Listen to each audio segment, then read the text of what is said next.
Every World Cup, there are those bets everybody wishes they made before the tournament started. James Rodriguez winning the Golden Boot in 2014, Croatia making that Final Four in 2018, or the impossible Moroccan run in 2022. These bets all have one thing in common. At the time, nobody saw them coming, but they helped shape the way we remember those World Cups. So now, let's take a look at the bets that could end up defining the 2026 World Cup.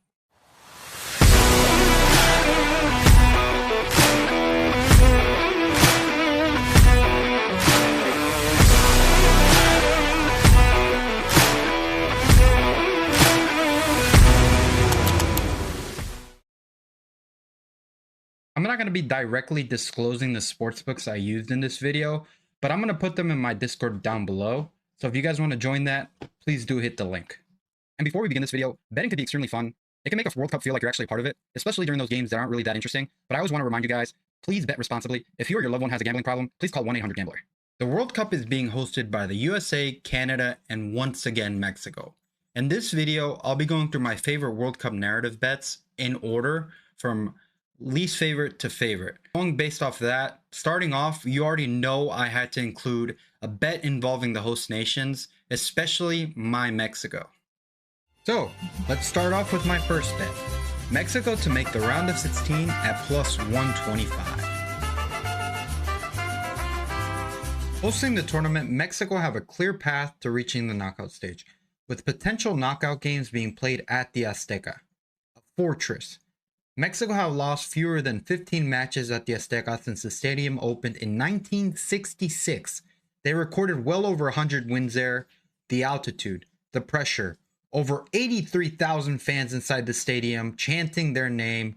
Sign me up for Mexico to reach the round of 16, just like they did the last time they hosted a World Cup back in 1986.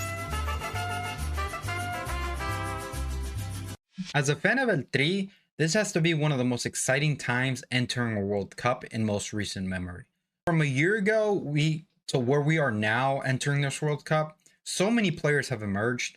You kind of see we kind of see a personality with this team now, directly attacking down the middle. You got Gil Mora, 17 years old, man. Watch him to be a breakout in this World Cup. The world is going to be seeing what this kid is showing. We just had a friendly against Ghana where you just see he's like the best player on the field at 17 years old.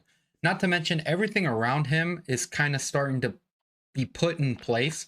Offensively wise, we are forwards. Like you look at the strikers, Raul Jimenez is probably still that striker, but he's got plenty of talent behind him. Then he's got Quiñones scoring goals like freaking fat kids eat chocolate cake, and it's awesome, man. I'm really excited, and that's why I had to throw this in this video. Again, we put them from least favorite to most favorite, so this one is just, we're throwing it in the beginning. Take it as you will. I'm riding this bet. Mexico's the host, man. Everybody's going to be watching that first game, and what they do in this World Cup is going to be heard of throughout the entire tournament. Now, to the other host nation, the USA. Managed by Pochettino, the USA have honestly not looked at all that convincing lately, and unlike Mexico, there really isn't that home field advantage that's really intimidating. So sure, you can bet them to reach the round of 16, but personally, I'm not all that confident in it. So instead, we're going to take a different route. USA top goal scorer, Folarin Balogun at plus 250. Right now, the sportsbooks still have Christian Pulisic to finish as the US top goal scorer. I strongly disagree. More often than not, it's your main striker who ends up leading the way in goals in tournaments like this, and I think this is where we could take advantage of the odds.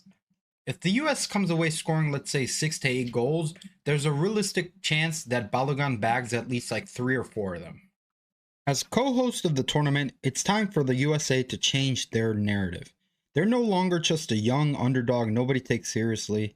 This is a squad loaded with European talent, players competing week in and week out at some of the biggest clubs in the world. And leading the line is a striker who could become one of the breakout names of the tournament. The USA is desperate for a name other than Pulisic to be proud of, who could become the face of this team. Why not the Monaco forward, who's quietly putting together a solid season with 13 goals this year? But it's more than just the numbers. His movement, physicality, and ability to stretch defenses makes him a dangerous fit for tournament football. If the USA are to make a serious run on home soil, expect him to be heavily involved throughout the competition. Now, to another narrative I've been really watching closely. Ecuador. Ecuador to win their group, plus 350. They're in Group E alongside Germany, Ivory Coast, and Curacao. And I know what you might be thinking. Germany are the powerhouse here, right? Over the past few World Cups, Germany just haven't looked like that dominant powerhouse anymore. They're disappointing, vulnerable, and more beatable than people expect. Meanwhile, Ecuador is starting to emerge as one of the most exciting young cores in international football. Players like William Pancho, sorry, he's not Mexican, William Pacho, who became the first Ecuadorian ever to win the Champions League. At just 24 years old, he became one of the most respected young defenders in the world. This team is riddled with European talent. Forming an extremely talented defensive core, Pacho has great company in the back alongside Pierre Hincapié, then flanked by AC Milan's Pervis Estupinian on the left, and then Joel Ordóñez from Club Braga on the right. Then you look at the midfield. Headlined by Chelsea superstar Moises Caicedo, we can't not talk about Kendry Páez, who some view as Ecuador's biggest talent since Enner Valencia. Labeled a generational South American talent at only 19 years old, by the way. Enner Valencia is still on this team as well, leading their attack. Ecuador's all-time leading goal scorer will provide some leadership to this young core. This is a team that honestly feels capable of making a deep run and surprising a lot of people this tournament. The more I look into this Ecuadorian team, the more I like them. I'll definitely be backing them in different ways throughout this tournament. And shout out to my friend Jacob, who was a big inspiration onto me making this bet. Going back to their group, their pathway becomes clear. Take down Germany, win the group. And when you look at Germany's recent World Cup history, losses to teams like Japan, South Korea, and even Mexico. It's not that crazy to believe Ecuador could do the same thing and potentially top this group. Now let's get into the spicier narratives, the ones that could be massive winners. Michael Olise to win Player of the Tournament at plus 1,000. Michael Olise is one of my favorite players heading into this tournament. Michael Olise is one of the smoothest and most technically gifted attackers in world of football right now. If you watch him even for 5 minutes, you immediately notice how different he moves compared to most players. Champions League semifinalist and a huge piece for Bayern, at those odds, sign me up. He's flashy, electric on the ball, the type of player capable of producing multiple unforgettable moments throughout a tournament. And honestly, with Mbappe's drop of form at Real Madrid, you could argue Olise is France's best player heading into this World Cup. And the scary part, France just don't seem to have a weak spot. They're going to enter this tournament once again as favorites to win it all. And historically, the player of the tournament always comes from a team that makes a serious run. So if France are playing deep into July, there's a real chance that the world falls in love with Michael Olise. Riding off that previous bet and everything I just said about France, add this one to your bet slip. France to finish as the highest scoring team in the tournament at plus 500. With what is probably the most dynamic attack heading into this World Cup, combined with a very favorable group for piling up goals, this feels like incredible value. We've already talked a lot about Michael Olise in this video, but when you look at the rest of the squad, Ballon d'Or winner Dembele, Mbappe, an attack loaded with creativity, pace, and players capable of completely taking over matches. This is a team so stacked that players like Camavinga can't even make the squad consistently. Honestly, it really doesn't take much convincing for me on this one, but there's one more thing that might convince you even more. This is Didier Deschamps' final World Cup. This French team will be motivated to give everything to their manager. World Cup winners in 2018 and semi-finalists in 2022. The champs won the World Cup as a player as well, a French legend already. If France makes the deep run most people expect, they're going to score a ridiculous amount of goals along the way. I want to hedge this one just a little bit. We're going to also add Spain here on a smaller bet at plus 300 as the highest goal scoring team of the tournament. Spain has Cape Verde and Saudi Arabia in their group. So in their group alone, they could pile on goals. And I think you can argue between both Spain and France as highest goal scoring team. I think one of the two are probably going to get it. So let's just hedge it a little bit and let's add this one to our bet slip. One of the most popular predictions every World Cup is predicting that final. So we're going to do that here, and here's mine. Spain versus France in the World Cup final at plus 2,000. And honestly, this is one of the most projected finals in the World Cup. And at plus 2,000, this feels like insanely juicy value. Because if this matchup actually happens, it would be an unbelievable final. We're talking about two of the best and most complete teams heading into this tournament. And Spain has their young technical core, a dominant possession style. Then you look at France with a more dynamic attack and probably the most dangerous attack in the world of football right now. And somehow this exact final isn't even the favorable matchup according to sportsbooks. This is where I think there's value. This feels like one of those bets where if this final actually ends up happening, I'd be pissed if I didn't put anything on it beforehand. And if you have any final predictions for this World Cup, I highly recommend these style bets, these lottery style bets, because the odds are really high. And you don't really only have to put a few bucks on it to make something real nice. And honestly, I'll probably be throwing a few bucks on that Simpsons final prediction.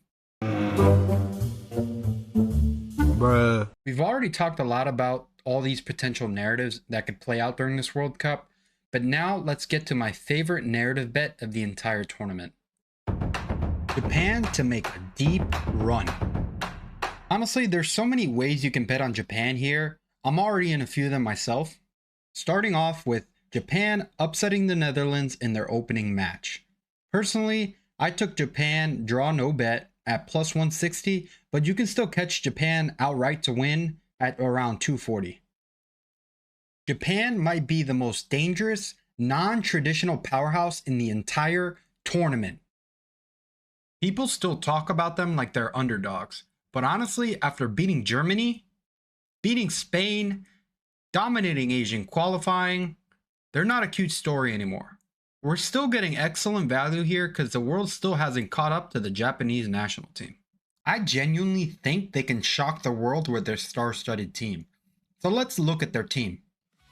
It starts with their goalie, Zion Suzuki, the samurai keeper.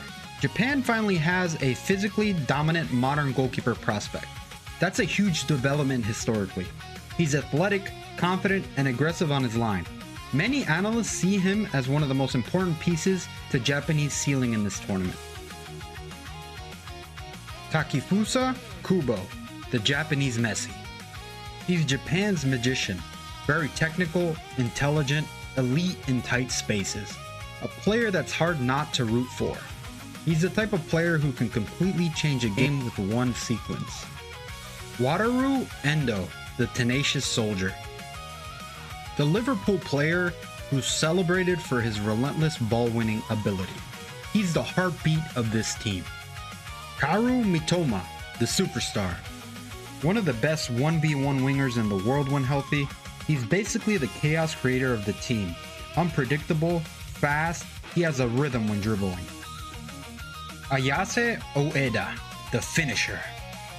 He's known for his explosive pace and lethal finishing, registering 26 goals and 38 appearances across all competitions with Feyenoord, making him a standout striker in the world. Japan is tactically led by manager Hojime Mariyasu, who deserves massive credit. In Japan's last major statement match, they upset England at Wembley. Japan Japan are tactically flexible now. They can sit deep and counter, press higher, dominate possession, overload wide areas, and transition quickly. That flexibility is why they're dangerous in tournament football. But outside of football, this is a team you can naturally gravitate towards. The culture, the hospitality, the fan base. This is a team several people who follow football are definitely going to be rooting for. Yes, it's a difficult group, but you can already feel Japan are capable of beating anybody on their day. And other bets that I'm going to be watching in this World Cup, Japan to win the World Cup at plus 6,500. No, I don't necessarily think Japan are going to win this tournament, but this is one of those bets where, let's say they make a round of 16 or even a quarterfinal, the payout could be massive. And I'm going to be placing multiple bets, let's say 3, where if they do make that round of 16, I'll probably cash one. Then if they make the quarterfinal, I'll cash another one. And then that third bet, I'm just going to let ride for fun. Either way, this is one of those teams that I'll be watching closest throughout the entire tournament. The Japanese national team will make an interesting narrative. And there you have it, my favorite narrative bets heading into this World Cup. And this is what makes this tournament so special. Every tournament creates new stars, new moments, and storylines nobody saw coming. I showed you a glimpse of how I think this tournament could be remembered. Mexico finally breaking the curse at home and making a deep run hosting the tournament. France lighting the tournament up with Olise leading the way. Ecuador making a deep run, shocking the world like Monaco did. And Japan inspiring the world, being that team the world roots for in this World Cup. So if you guys have any fun bets or narratives you're watching throughout this tournament, be sure to comment them down below. Or you can join the Pack 777 Discord, where we're going to be reacting to these games, discussing these bets, and hopefully cashing some tickets together. Please be sure to like and subscribe, and thank you guys for watching. If you guys like what you saw and you want to see more videos like this, please do subscribe to the channel. It really does help. And I got more content coming out for you guys. We got the World Cup vlog and the episode 2 of the No It Up in Our podcast. Thank you guys for watching.